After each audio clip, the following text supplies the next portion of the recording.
Queridos e amados irmãos, eu cumprimento a todos ao passo do Senhor Jesus, os moradores dessa localidade, com uma boa noite de salvação.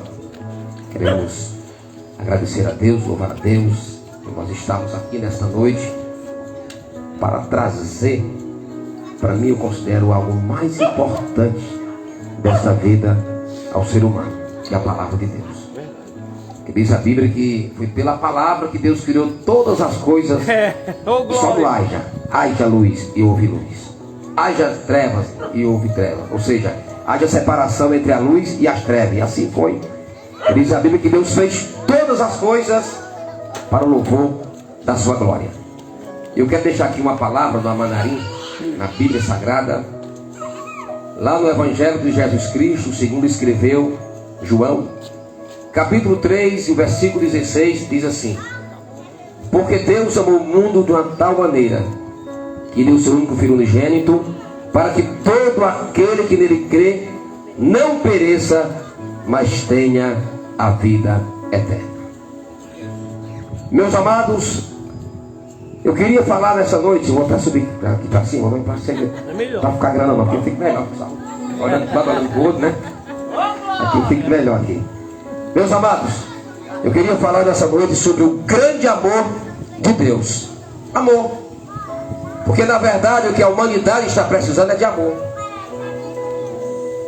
E diz a Bíblia que no capítulo 3, e o versículo 16, fala desse grande amor. Porque Deus amou o mundo de uma tal, essa tal não tem explicação, que deu o seu único filho, o único que ele tinha, para morrer pela humanidade. Mas por que Jesus veio morrer? Tem muitas pessoas que ainda ficam imaginando, ou até pensando, que Jesus veio morrer para ser um herói, para sair em capa de revista ou na TV. Não. Jesus veio morrer para trazer salvação a toda a humanidade. É verdade. Deus prova o seu amor pela humanidade, como diz a Bíblia, sendo nós ainda pecadores. Deus envia Jesus para morrer na cruz do Calvário. Mas por que isso aconteceu? Para entendermos o versículo 3, o capítulo 3, o versículo 16, a gente tem que correr lá para o livro de Gênesis. Capítulo 3, versículo 15, há uma profecia bíblica, quando Moisés registra, é um dos livros pentateucos, que é o livro de Gênesis, e Moisés registra, que escreve os 5 pentateucos, os 5 primeiros livros, os 5 primeiros livros da Bíblia, e lá está escrito: da semente da mulher nascerá um varão, e esse esmagará a cabeça da serpente. Esse contexto bíblico está falando, está apontando que viria um, que nasceria da semente da mulher, e esse iria pisar na cabeça da serpente, que estaria representando o próprio Satanás. Porque em Gênesis 3 e 15 relata da seguinte natureza. Por quê? Eu acho que todas as pessoas têm conhecimento que houve uma rebelião no céu, uma rebelião de anjos. E diz a Bíblia que o maioral do anjo, Lúcifer, era um anjo de luz, era um anjo responsável pelo coral celestial. No seu corpo resplandecia pérolas quando ele andava. E diz a Bíblia que ele se rebeliou contra Deus, porque ele acharia que poderia ser maior do que Deus. E só no seu pensamento ele pensava, ele disse: olha, subirei nas mais altas alturas, estabelecerei o meu trono acima do trono de Deus. Ele só fez pensar. Quando ele pensou, diz a Bíblia que o Senhor já expulsou, e houve uma rebelião. E diz a Bíblia que alguns anjos também o acompanharam. Só que existe um porém: eles tornaram demônios a partir do momento que saíram do reino celestial. Já não se trata mais como anjo de luz ou anjo do bem, mas sim anjos das trevas, que vieram atormentar a raça humana. Então veja bem, para que você possa entender esse capítulo 3 e o versículo 16, a manifestação do poder de Deus. Veja bem, diz a Bíblia, como eu falei de início, que Deus pela sua palavra disse: haja luz e houve luz. Haja expansão de águas, e houve águas. E que haja peixes viventes, aves do céu. Deus criou todas as coisas, tudo Deus fez para o louvor da sua glória. Mas diz a Bíblia que quando chega na parte do homem, aí Deus já trata diferente, já fala no plural. Façamos o homem conforme a nossa imagem e semelhança. E diz a Bíblia que Deus agora faz o homem do pó da terra, faz um boneco, dá um sopro divino. E agora aparece aquele homem por nome de Adão, o primeiro homem criado na face da terra. Chama-se Adão. E diz a Bíblia que agora o homem foi colocado em um jardim de perfeição, onde o homem não precisava ter muito labor, nem muito trabalho para sobreviver. Diz a Bíblia que após Deus fazer todas as coisas, os animais, Deus agora ordena que Adão coloque nome nos animais, fazer alguma coisa, né? E é o próprio Adão quem coloca nome nos animais. Não foi Deus que colocou nome nos animais, mas Adão foi quem colocou nome nos animais. E diz a Bíblia que Deus, percebendo, quem sabe, Adão meio desconfiado, no meio daquela selva, só Adão e os animais. Diz a Bíblia que Deus agora olha para o homem, então é bom como viva só. Vou fazer uma disjuntora para ele. E diz a Bíblia que agora Adão cai em um profundo sono. E quando dorme, categoricamente, Deus vai lá. Primeiro cirurgião foi Deus na terra. Primeiro cirurgião que não usa anestesia foi o próprio Deus. Aleluia. Diz a Bíblia que ele foi, pegou uma das costelas de Adão e agora cria uma disjuntora, cria uma mulher para estar ao seu lado. Até ali estava completo. Adão estava se alimentando, Adão estava vivendo bem. Só que porém existia uma ordem de Deus para aquele casal: comereis de toda árvore, de todo fruto que está no jardim, mas da árvore do conhecimento do bem e do mal, dessa não deveis nem sequer tocar, quanto mais comer. A ordem de Deus estava em não tocar nas árvores do conhecimento que estava no meio do jardim, e comer o fruto. Mas diz a Bíblia que agora, vamos voltar agora para a rebelião. Lúcifer, com os demônios, já tinha sido lançado sobre a face da terra, e já estava procurando já alguém para o tentar desobedecer o grande Deus, Criador dos céus e da terra. E diz a Bíblia que em uma certa ocasião, ela estava andando sobre o jardim sem o seu esposo, estava passeando pelo jardim, apreciando a beleza, os frutos, as árvores do jardim. E diz a Bíblia categoricamente na íntegra, meu amigo, que está me ouvindo, eu sei que você está me ouvindo aí na sua casa. Eu sei que tem alguém que está ouvindo a palavra de Deus nessa comunidade. Aleluia!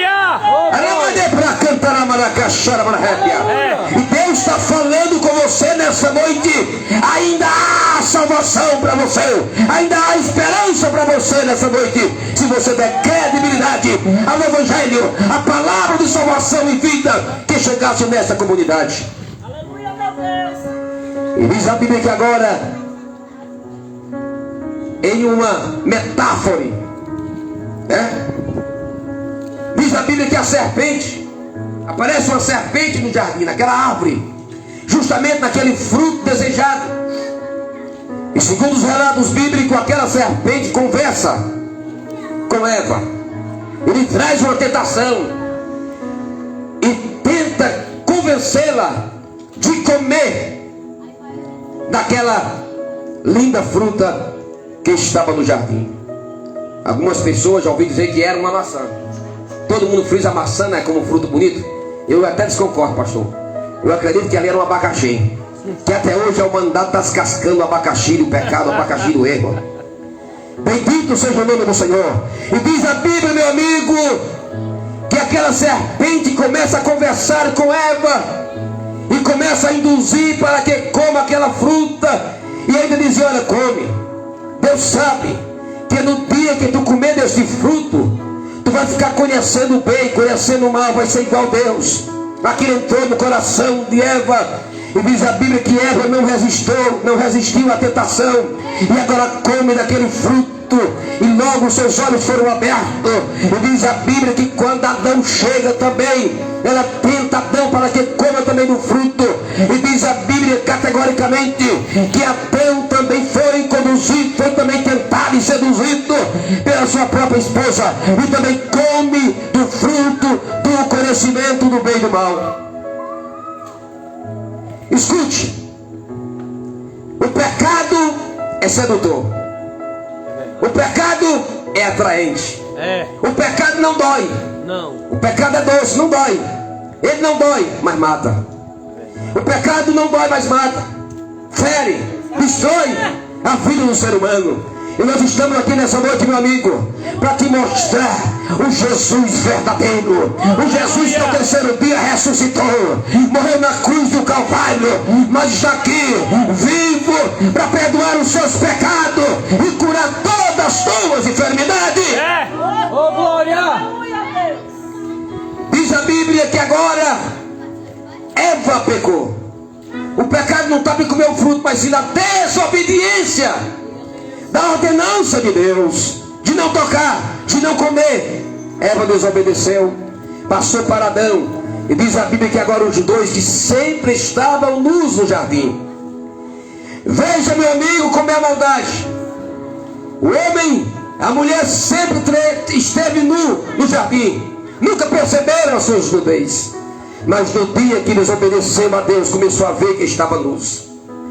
E diz a Bíblia que na certa tarde, ao cair do sol, lá vem Deus. Deus sempre fazia uma visita no jardim para ver como estava. Na verdade, Deus já tinha conhecimento, porque Deus é onisciente, onipresente, onipotente. Deus já sabia que eles tinham pecado. Mas Deus foi. E quando Deus brada no céu, diz: Adão! Adão! Quando Adão ouviu a voz de Deus, e Eva também, diz a Bíblia categoricamente que eles se esconderam. Olha, eles nunca se esconderam. Eles sempre estiveram no jardim. Mas a partir do momento que eles pecaram, que eles desobedeceram a voz de Deus, eles agora procuravam alguma coisa para se esconder. Diz a Bíblia que o próprio Deus bradou e disse: Adão, onde estás? Por que se escondeste, Adão? E diz a Bíblia que Deus se aproxima e tem um diálogo com ele, conversa com eles. Deus já sabia o que tinha acontecido, mas Deus queria ouvir a voz de cada um deles. Adão começa com seu discurso dizendo: a mulher que tu me deu, me deste do fruto e eu comi. Quando Deus fala com a mulher diz: a serpente me tentou. E a serpente não tinha quem acusar, ficou por isso mesmo. Queridos amados, o homem sempre procura se esconder de Deus. O homem sempre tem procurado se esconder do leão da tribo de Judá. Mas nesta noite Deus está dizendo: eu sei o teu nome, eu sei o teu endereço, eu sei o teu DNA. Aleluia! Deus te conhece nessa noite. Da presença de Deus ninguém se esconde. Naquele grande dia, diz a Bíblia que grandes, pequenos, ricos, pobres estarão diante do trono branco para um grande prestamento de conta.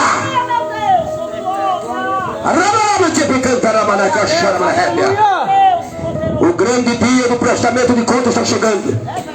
O grande dia do juízo final está chegando. O grande dia do trono branco está chegando. Meu amigo, você se esconde hoje. Você se esconde hoje. Mas Deus está dizendo: escapa-te pela tua vida. Escapa-te pela tua vida. Que amanhã pode ser tarde demais. É verdade. Hoje Deus coloca diante de ti o caminho da vida e o caminho da morte. Jesus de Nazaré, Ele é a esperança nesta noite. Jesus é a vida nesta noite. Jesus é o perdão nesta noite. Jesus é a solução para os teus problemas nesta noite. Escute, o homem estava contaminado pelo pecado. E diz a Bíblia que Deus chama, disciplina o homem: homem, Adão, tu és pó, e ao pó tornará, mas o teu espírito vai para Deus. E tu, mulher, O teu desejo será para o teu próprio esposo, para o teu próprio marido. Eu aumentarei a tua dor no parto. A mulher não era para ter aquela dor tão terrível para dar luz a uma criança. E sentia uma dor, mas não era tão grande como as mulheres sentem hoje. Apesar da ciência estar tão evoluída, né? Hoje, anestesia geral, a mulher praticamente quase nem sente nada, né? Quando vai dar luz. Mas Deus falou assim, que aumentaria a dor no seu parto. A serpente agora recebe o que está em Gênesis capítulo 3, versículo 15. Tu ferirás o calcanhar e será morto, ó, pela cabeça. Glória a Deus. Você vê que você bate numa cobra, corta ela no meio, a cobra fica se rebolando ainda, né? O rabo para um lado, a cabeça para o outro, né? Mas quando dá atacada na cabeça, ela morre. E diz a Bíblia que da semente da mulher nasceria um varão, e ele pisaria a cabeça da serpente. Agora vamos entrar no versículo 3:16. Porque Deus amou o mundo de tal maneira que deu o seu único filho unigênito, para que todo aquele que nele crê não pereça, mas tenha vida eterna. Aleluia, meu Deus. Escute. Lá em Romanos capítulo 3 e o versículo 23 diz: porque todos, sem exceção, pecaram, destituídos estão da glória de Deus. Não escapou ninguém. Diz a Bíblia em Romanos que por causa de um homem entrou o pecado no mundo, mas por outro a justificação. Esse homem foi Adão que pecou e contaminou o mundo através da desobediência. Mas o segundo Adão é sobre esse que eu estou pregando nesta noite. O Filho de Deus, Jesus Cristo ressuscitado. Diz a Bíblia lá em João capítulo 1 e versículo 29. Lá está João Batista batizando no Rio Jordão os irmãos. Aí de repente ele olha e vê um ser diferente.